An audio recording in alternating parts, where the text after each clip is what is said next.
gentle, nice. I'm a real fan of Jethro Tull, particularly the mid to late 70s albums and into the early 80s. I'm a fan of Under Wraps, folks. That's how bad it gets with my love of Jethro Tull. And I'm delighted and have interviewed Ian Anderson recently for Rock Flute, which the album before this one, which I really enjoyed, and really enjoyed the drama of that album. He's a lovely guy to speak to. Intelligent, well-read, experienced, lovely guy who will not brook any waste of his time, which is brilliant. And you know, that's the way it is. He's done so much, an awful lot of which I love. Having said that, this album, Curious Ruminant, on first listen, this might change as I listen more often. I don't think it's an album which is going to give me more as I listen more to it, or listen to it more, should I say. Just seems to me, on first listen, to be a bit too easy, a bit too nice. Now, look, he's got nothing to prove, Ian Anderson, and he has been working regularly with music for many, many years. He's brilliant.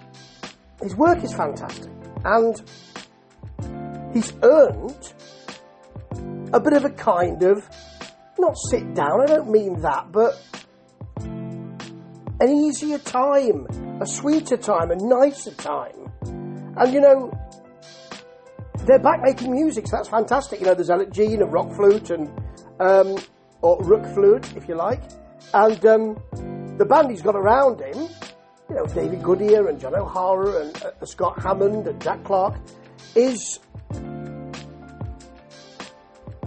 solidified. It's just that them having such an easy time, and I understand that quite a lot of I'm not saying it's a bad thing to have an easy time, by the way.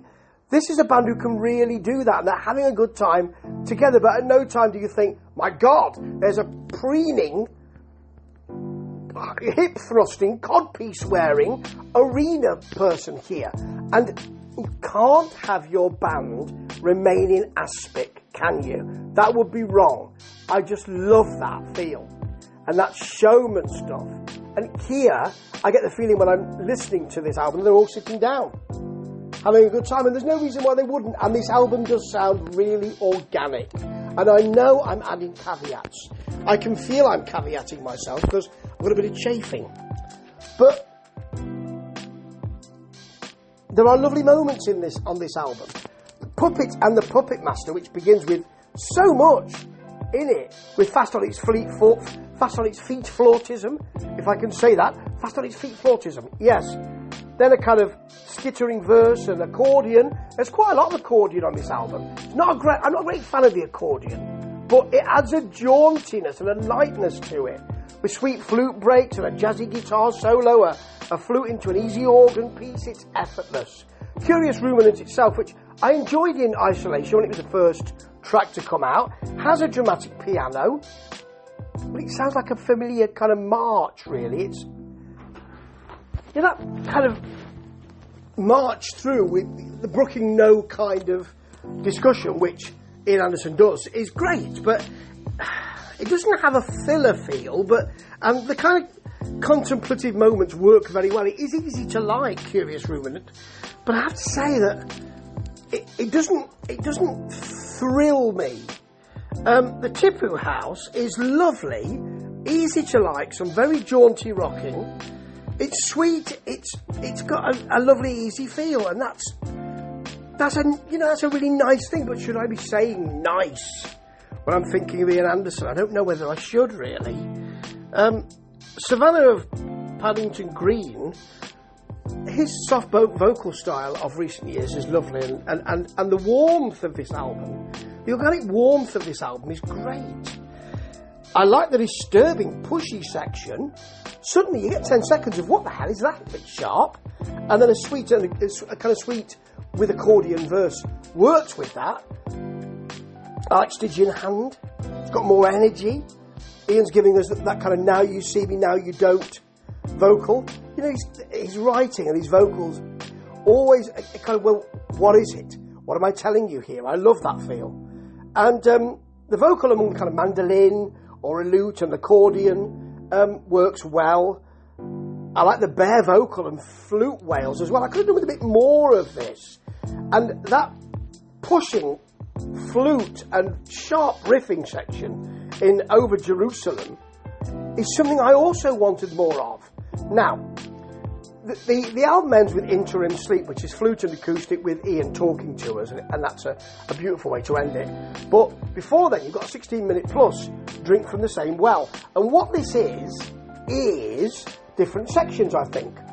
There is a pause for the second section. You don't get any vocals until later on in this song, and it's got a lovely, open, atmospheric, everything's okay feel to it. There's loads of jazzy flute stuff and some airy flute digressions later. It's really sweet, as I say, but I sometimes wonder, do I really want as much of that, really? The jazz in this is great. Easy vocals, lovely piano. There's much atmospheric sweetness here. And the band and Ian have earned, and Ian, I'm sure Ian honestly would say, why do I need to earn anything? No, you don't. But what I mean is, they have nothing to prove and they have the right to produce what they want to produce. On first listen, it doesn't thrill me. But what it does do is on a summer morning a spring morning when I'm listening to this, make me feel happy. And that, in a current political situation and world situation, is worth an awful lot. Ta-ta.